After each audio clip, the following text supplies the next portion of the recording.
मैं शिकायत करता हूँ कि एक ऑफिस बीरर को सस्पेंड किया जाए क्योंकि उसने लूट खसूट की है पार्टी के अंदर, पार्टी ऑफिस का मिसयूज़ किया है, बच्चों के साथ लूट खसूट की गई है। तो उस पे जो शिकायत करता है उसी, हाँ आप समझे, ये एक एम्बिगुअस ऑर्डर है जिसमें कोई क्लैरिटी नहीं आप है। कहना चाहते हैं कि ऑर्डर में खुद ही क्लैरिटी नहीं? बिल्कुल, आप, मैं नहीं कहना चाहती आयशा, आप जब ये पब्लिक डोमेन में लेके जब जाएंगी ना किसी के पास, वो खुद ही कहेंगे कि बिल्कुल ठीक कह रही हैं। ठीक है ना। मैं आपसे यही कहना चाहती हूँ कि ये कोई फैसले एक दो दिन के नहीं होते। हम तमाम जो परिस्थितियाँ पिछले दिनों में बन रही थी, आप तो कई बार मेरे पास आती रही हैं, मैं आपसे हमेशा कहती रही हूँ कि जम्मू की आवाज़ जो है उसको उठाना मेरा कर्तव्य है, वो चाहे पार्टी पॉलिटिक्स से ऊपर उठ के भी उठानी पड़े। हमारी आवाज़ से उन्हें तकलीफ़ तो होती थी क्योंकि जो हम आवाज़ उठाएंगे उसका रिज़ल्ट उन्हें वहाँ भोगने को मिलेगा, और ये आवाज़ बिल्कुल दबा दी गई उसके बाद जब इन्होंने देखा कि DDC चुनाव के क्या नतीजे, इंजीनियर राशिद को आप उसको रिहा कर दें। इंजीनियर राशिद कौन है जिसने महाराजा को गाली दी, स्टेट के राजा को गाली दी। जम्मू के लोग ये मांग करते आए हैं कि हमें छुट्टी दी जानी चाहिए उस दिन, उस मांग को हमने बुलंद किया है। नम्रता शर्मा कहती है कि उस छुट्टी को दिया जाना चाहिए, और मैंने 15-20 दिन पहले ही ये कहा कि उस छुट्टी की मांग हम करते हैं, और क्यों नहीं दी जानी चाहिए, वो राजा था, हम छुट्टी की मांग करेंगे। इन्होंने कहा था हम स्टेटहुड की डिमांड करेंगे। जब हमने कहा कि स्टेटहुड की डिमांड के लिए हम गवर्नर हाउस के आगे हम अरेस्ट भी देंगे, हम सड़कों पे निकलेंगे, इन्होंने कहा कि स्टेटहुड की बात हम आफ्टर इलेक्शंस करेंगे। हमें कहा गया था कि जब भी चुनाव होंगे उससे पहले हम ये फैसला लेंगे कि हम दिल्ली को कहेंगे कि वो स्टेटहुड बहाल करें। आज तक इन्होंने ऐसा कोई बयान नहीं दिया। 35 और 370, आप खुद देख सकती हैं कि जो पार्टी 8 मार्च 2020 को बनी, उनका क्या स्टैंड था 35 और 370 पे, आज वो कहाँ खड़ी है। आप उसके बाद देखिए लगातार उनका जो बयान आना, जिस तरह से एंटी जम्मू, वो कब शुरू हुआ, वो आफ्टर, आप वहाँ रिजर्वेशन की बात करते हैं, वो अपनी पार्टी में तो वो दे नहीं पाए हमें। मुझे तो स्टेट प्रेसिडेंट बनाया, एक विमेन विंग का गठन किया, क्या स्टेट बॉडी में विमेन एक भी है? पूछिए उनसे, एक भी वाइस प्रेसिडेंट विमेन है, एक भी जनरल सेक्रेटरी विमेन है, एक भी सेक्रेटरी विमेन है? तो मैं आपसे ये कहना चाहती हूँ कि करनी और कथनी में बहुत अंतर है।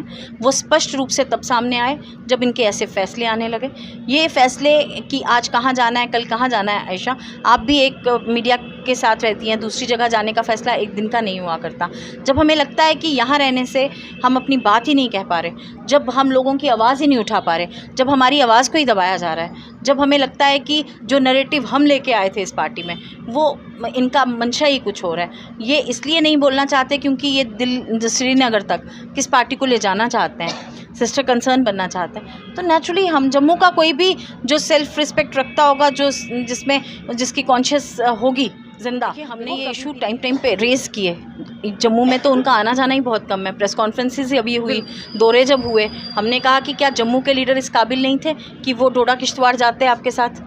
यहाँ वाइस प्रेसिडेंट नहीं थे क्या? यहाँ वाइस प्रेसिडेंट नहीं थे कि वो आपके साथ बाकी राज्यों हिस्सों में जाते, कि वो जब आप दौरा करने जाते हैं, क्यों कश्मीर से नेता आते हैं और वही आपके साथ जाते हैं? क्या जम्मू की लीडरशिप इतनी सक्षम नहीं है? तो ये चीज़ें एक दिन 2 दिन जब ये सब चीज़ें इकट्ठी हो जाती हैं तभी एक फ़ैसला लिया जाता है। ये फ़ैसले जल्दबाजी के नहीं होते, अपने लोगों से विचार विमर्श करना पड़ता है, अपनी टीम के साथ बात करनी पड़ती है, तब। अपनी पार्टी की बात करते हैं जिसे आज तक भी ये टैग ही मिल रहा है कि वो बीजेपी की बी टीम है। कई बार क्वेश्चन पूछे गए लेकिन उन्होंने यही कहा ऐसा कुछ नहीं है, लोग जो हैं वो झूठी तोहमत लगाते हैं। लेकिन अब जो है नम्रता शर्मा जी ने जो है वो रिज़ाइन दिया है अपनी पार्टी से, वुमेन विंग की स्टेट प्रेसिडेंट, वहाँ से जो है इन्होंने रिज़ाइन किया है। लेकिन रिज़ाइन जो है वो पब्लिक डोमेन में शायद इन्होंने डाला नहीं था। उसी से पहले एक पार्टी ऑफिस की अगर बात करें, वहाँ से एक लेटर आता है। मैंने शिकायत की है और एक डिसिप्लिनरी कमेटी का गठन हुआ है जिसके तहत वो कहते हैं कि स्टेट प्रेसिडेंट ने एक कंप्लेंट की है, जिसके तहत हम ये सस्पेंशन कर रहे हैं पूरी टीम का। उन्होंने खुद ही लिखा है, consequent upon receiving complaints from state president women wing, who is the state president, me, citing grounds of indiscipline and proposing expulsion of, ठीक है, इन ऑफिस बीरर। मैं शिकायत करता हूँ कि एक ऑफिस बीरर को सस्पेंड किया जाए क्योंकि उसने लूट खसूट की है पार्टी के अंदर, पार्टी ऑफिस का मिसयूज़ किया है, बच्चों के साथ लूट खसूट की गई है। तो उस पे जो शिकायत करता है उसी, हाँ, आप समझे? बिल्कुल। ये एक एम्बिगुअस ऑर्डर है जिसमें कोई क्लैरिटी नहीं आप है। कहना चाहते दिस हैं कि उनके शोज ऑर्डर में खुद ही क्लैरिटी नहीं। बिल्कुल, आप मैं नहीं कहना चाहती आयशा, आप जब ये पब्लिक डोमेन में लेके जब जाएंगी ना किसी के पास, वो खुद ही कहेंगे कि बिल्कुल ठीक कह रही हैं। ठीक है, ठीक है ना? अब मैं आपसे यही कहना चाहती हूँ कि ये कोई फैसले एक दो दिन के नहीं होते हैं। हम तमाम जो परिस्थितियाँ पिछले दिनों में बन रही थी, आप तो कई बार मेरे पास आती रही हैं, मैं आपसे हमेशा कहती रही हूँ कि जम्मू की आवाज़ जो है उसको उठाना मेरा कर्तव्य है। वो चाहे पार्टी पॉलिटिक्स से ऊपर उठ के भी उठानी पड़े। हमारी आवाज़ से उन्हें तकलीफ़ तो होती थी, क्योंकि जो हम आवाज़ उठाएंगे उसका रिज़ल्ट उन्हें वहाँ भोगने को मिलेगा। और ये आवाज़ बिल्कुल दबा दी गई उसके बाद, जब इन्होंने देखा कि डीडीसी चुनाव के क्या नतीजे आए हैं, जब इन्हें लगा कि हमें अपनी भाषा को बदलना चाहिए। सिर्फ एक ही मुद्दा था रिज़ाइन का या और भी? देखिए, कौन सा मुद्दा? रेजिग्नेशन के मुद्दे ही तो आपको बता रही हूँ। बिल्कुल। जब जम्मू की आवाज़ हमें ना उठानी दी जाएगी, जम्मू की लीडरशिप को दबाया जाएगा, जम्मू के ऐसे मुद्दे, कौन से मुद्दों पे ही आते हैं? ऐसे कौन से मुद्दे अगर थे? रिसेंट मुद्दा मैं आपको बताऊं, एक बयान आता है कि इंजीनियर राशिद को आप उसको रिहा कर दें। इंजीनियर राशिद कौन है? जिसने महाराजा को गाली दी, स्टेट के राजा को गाली दी। जम्मू के लोग ये मांग करते आए हैं कि हमें छुट्टी दी जानी चाहिए उस दिन। उस मांग को हमने बुलंद किया है। नम्रता शर्मा कहती है कि उस छुट्टी को दिया जाना चाहिए, और मैंने 15-20 दिन पहले ही ये कहा कि उस छुट्टी की मांग हम करते हैं। और क्यों नहीं दी जानी चाहिए? वो राजा थे, पिता थे स्टेट के, जिसने स्टेट को बनाया था, उनकी छुट्टी पे हक है। 2 साल अगर अपनी पार्टी की बात करते हैं, कोविड में ही जो इसका गठन हुआ था, ये भी कहा जा रहा था कि चलिए काम करने का मौका नहीं मिला कोविड के चलते, लेकिन महाराजा हरि सिंह की छुट्टी की डिमांड जो है वो काफ़ी देर से है। लेकिन अभी आप ये कह रहे हैं कि कश्मीर, देखिए, मैं आपको बताती हूँ, इन्होंने हमसे कहा था हम छुट्टी की मांग करेंगे, इन्होंने कहा था हम स्टेटहुड की डिमांड करेंगे। जब हमने कहा कि स्टेटहुड की डिमांड के लिए हम गवर्नर हाउस के आगे हम अरेस्ट भी देंगे, हम सड़कों पे निकलेंगे, इन्होंने कहा कि स्टेटहुड की बात हम आफ्टर इलेक्शंस करेंगे। हमें कहा गया था कि जब भी चुनाव होंगे उससे पहले हम ये फैसला लेंगे कि हम दिल्ली को कहेंगे कि वो स्टेटहुड बहाल करें। आज तक इन्होंने ऐसा कोई बयान नहीं दिया। 35 और 370, आप खुद देख सकती हैं कि जो पार्टी 8 मार्च 2020 को बनी, उनका क्या स्टैंड था 35 और 370 पे, आज वो कहाँ खड़ी है। आप उसके बाद देखिए, लगातार उनका जो बयान आना जिस तरह से एंटी जम्मू, वो कब शुरू हुआ? वो आफ्टर, आप 5-6 महीने की बात ले लीजिए, तभी से एक अंदर बहुत एक उथल पुथल का माहौल था।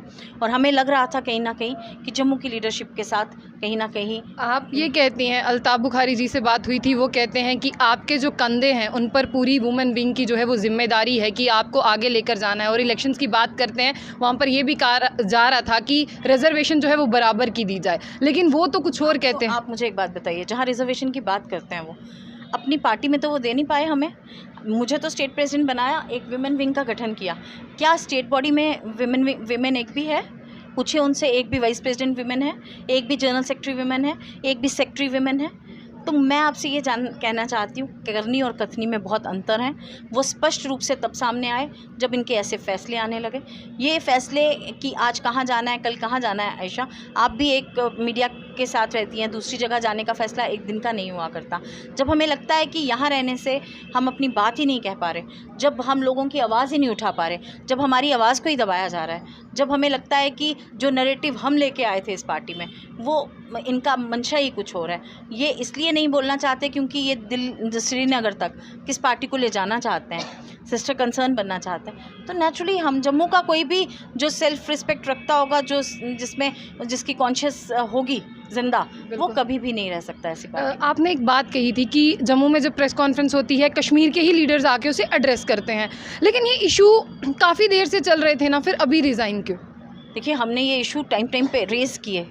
जम्मू में तो उनका आना जाना ही बहुत कम है, प्रेस कॉन्फ्रेंसेस अभी हुई, दौरे जब हुए, हमने कहा कि क्या जम्मू के लीडर इस काबिल नहीं थे कि वो डोडा किश्तवाड़ जाते आपके साथ? यहाँ वाइस प्रेसिडेंट नहीं थे क्या? यहाँ वाइस प्रेसिडेंट नहीं थे कि वो आपके साथ बाकी राज्यों हिस्सों में जाते, कि वो जब आप दौरा करने जाते हैं, क्यों कश्मीर से नेता आते हैं और वही आपके साथ जाते हैं? क्या जम्मू की लीडरशिप इतनी सक्षम नहीं है? तो ये चीज़ें एक दिन 2 दिन जब ये सब चीज़ें इकट्ठी हो जाती हैं, तभी एक फ़ैसला लिया जाता है। ये फ़ैसले जल्दबाजी के नहीं होते, अपने लोगों से विचार विमर्श करना पड़ता है, अपनी टीम के साथ बात करनी पड़ती है, तब हम किसी फ़ैसले पे पहुंचते अभी हैं। आपने कहा कि जो ये अपनी पार्टी है ये कश्मीर से ही वोट बटोरना चाहती है, इसलिए खुलकर जो है वो कहती नहीं है। देखिए, आपको नहीं लगता कि एक सब्सिडाइज्ड यूनिट बन गई? आपका तो बहुत आना जाना है। आप देखिए, जिस तरह से एक चहल पहल हमारी पार्टी के अंदर होती थी, लीडर आपको दिखते थे, आज डिस्ट्रिक्ट की हमारे प्रेसिडेंट नहीं है, रिज़ाइन ज़्यादा हो रहे रहे हैं? आप देखिए डिस्ट्रिक्ट प्रेसिडेंट अर्बन और रूरल दोनों खाली हैं। बिल्कुल। रूरल के भी खाली हैं, आधे हिस्से के हैं, लेकिन आधे हिस्सा आज भी खाली पड़ा है। कोई डिस्ट्रिक्ट प्रेसिडेंट नहीं है वहाँ पे। अर्बन बिल्कुल खाली पड़ा है। हमारे प्रोविंशियल प्रेसिडेंट थे, आज भी नहीं है। आज इंचार्ज प्रोविंशियल प्रेसिडेंट है हमारे पास, रिज़ाइन दे के चले गए। तमाम युवा नेता का रेजिग्नेशन, तमाम ट्रेड यूनियन के नेताओं का रेजिग्नेशन। ये क्या दर्शाता है? क्यों जम्मू के लोग, जो पार्टी गठित हुई थी जिसमें तमाम नेताओं ने शिरकत की थी, आज वो नेता कहाँ है? आप देख लीजिए, अगर आप स्टैट्स देखेंगी तो आज मुझे लगता है 50% ऑफ जो लीडरशिप थी उसने रिज़ाइन कर दिया। कितने डीडीसी के चेयरमैन, वाइस चेयरमैन ने रिज़ाइन किया? क्योंकि जो एस्पिरेशन लेके लीडर किसी पार्टी में शिरकत करता है, वो एस्पिरेशन अगर हम एड्रेस ना कर पाएँ तो फिर नम्रता जी, एक डिसिप्लिन कमेटी बिठाई गई थी, उसके बारे में जानना चाहेंगे। जब सबका सस्पेंशन हुआ उसके बारे में जानना चाहेंगे, क्योंकि जिस तरह से आपने कहा कि इल्ज़ामात लगाए जा रहे थे, एक लूट घसूट की जा रही थी, उसमें सोर्सेज के हवाले से आपका नाम भी निकल कर सामने आ रहा है। जी, मैं आपको बताना चाहती हूँ, शिकायतकर्ता मैं हूँ कि लूट खसूट हो रही है। और मैंने तमाम उनको, लोगों ने खुद आके बताया कि हमारे साथ लूट खसूट किसने की है। तो मुझे तो लगता आज है वो पार्टी के अंदर है या वो बाहर है? नहीं, ये तो सस्पेंशन सभी का है, वो भी सभी का पार्टी है। के बाहर है। लेकिन मैं सिर्फ सीधी सी बात कहना चाहती हूँ, जो पार्टीज़ होती हैं वो लोगों की एस्पिरेशंस को एड्रेस करने के लिए होती हैं, लोगों को न्याय दिलाने के लिए होती हैं, लोगों को लूटने का एक अड्डा नहीं होती, लोगों के लिए एक लाइजनिंग ऑफिस नहीं होती कि यहाँ जो आए उसको लूट लिया जाए। तो वो तमाम बुनियादों पे मैंने ये डिसिप्लिनरी कमेटी की मांग की थी। और मुझे लगता है कि पार्टी के कुछ नेता जिनका सेल्फ इंटरेस्ट इसमें इन्वॉल्व है, क्योंकि वो भी शायद लूट खसूट का हिस्सा हैं, तो उनकी जो मर्ज़ी रही हो, लेकिन मेरा जो कारण बने वो तमाम कारण, जब मैंने सुना कि इंजीनियर, ये तो हद हो गई ना, जिस हम महाराजा की छुट्टी की मांग कर रहे हैं उसी को गाली देने वाले को आप रिहा होने की बात करेंगे। ये तो 17 आपका को मेन उनका रीज़न बयान आता है। यही? तमाम रीज़न्स बने रेजिग्नेशन के, एक रीज़न नहीं होता, मतलब धीरे धीरे ऐड ऑन होता रहा।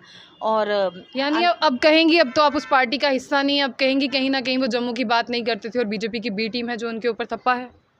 तमाम जो चीज़ें इल्ज़ामात लगते आए हैं वो खुद उसको साबित करते रहे हैं। आपने जब भी उनसे प्रश्न पूछे, आपने बीजेपी के, आप देखिए मुझे बताइए, बीएसएफ, सीआईएसएफ और बॉर्डर बटालियन की बात ना करना, क्योंकि उसमें जम्मू के युवा इन्वॉल्व हैं। आपको नहीं लगता कि ये क्या चीज़ है? क्यों नहीं बात करते इस पे? आप मुझे बताइए, जम्मू में इतने सारे प्रोजेक्ट्स हैं, हमने कहा कि जम्मू के युवा को रोज़गार मिलना चाहिए। आप मेरी रियासी की बाइट देखिए, उसमें मैंने कहा कि युवा, हमारे जम्मू के लोगों को उन प्रोजेक्ट्स में इन्वॉल्व किया जाना चाहिए। क्यों जम्मू कश्मीर की लीडरशिप उस बारे में बात नहीं करती? क्यों ये चाहते हैं कि हम इन चीज़ों के ऊपर चर्चा ना करें?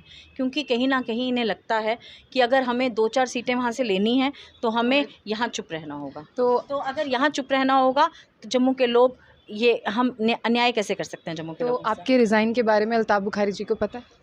बिल्कुल, मैं कह रही हूँ पहले- कि 18 तारीख को रेजिग्नेशन मैं ऑफिस दे के आई हूँ और शाम 6 बजे हम सारी पूरी टीम वहाँ से दे के निकली है। तो क्यों नहीं पता होगा? मैंने कोई चोरी छिपे नहीं दिया है। हम ऑफिस के अंदर 6 तारीख को तमाम लोग ये मौजूद थे और रेजिग्नेशन दे के हम आए तो हैं। इसके साथ सोर्सेज ये भी कह रहे हैं कि आप आम आदमी पार्टी में जा रहे हैं। कौन से सोर्सेज़ हैं आयशा, मुझे भी बता दो। मैं आपसे ये कहना चाहती हूँ कि मैंने अभी इस बारे में कुछ नहीं सोचा है। मैं चर्चा करूँगी अपने लोगों से और फिर जब भी कुछ होगा मैं अपनी बहन को ज़रूर बताऊँगी। धन्यवाद। साफ तौर पर आपने देखा कि नम्रता शर्मा जी का क्या कुछ कहना था। इनके रेजिग्नेशन पे जितने भी सवाल थे उनके जवाब जो हैं वो इन्होंने दिए हैं। अगर आप सेटिस्फाइड है कमेंट बॉक्स में आप भी बताइए, और जो हमारा नया पेज है जम्मू बुलेटिन न्यूज़ करिए, उसे जो है लाइक कर लीजिए फर्दर अपडेट के लिए। तो ऐसी और भी अपडेट्स के लिए देखते रहिए जम्मू बुलेटिन न्यूज़। अल्लाह हाफ़िज़।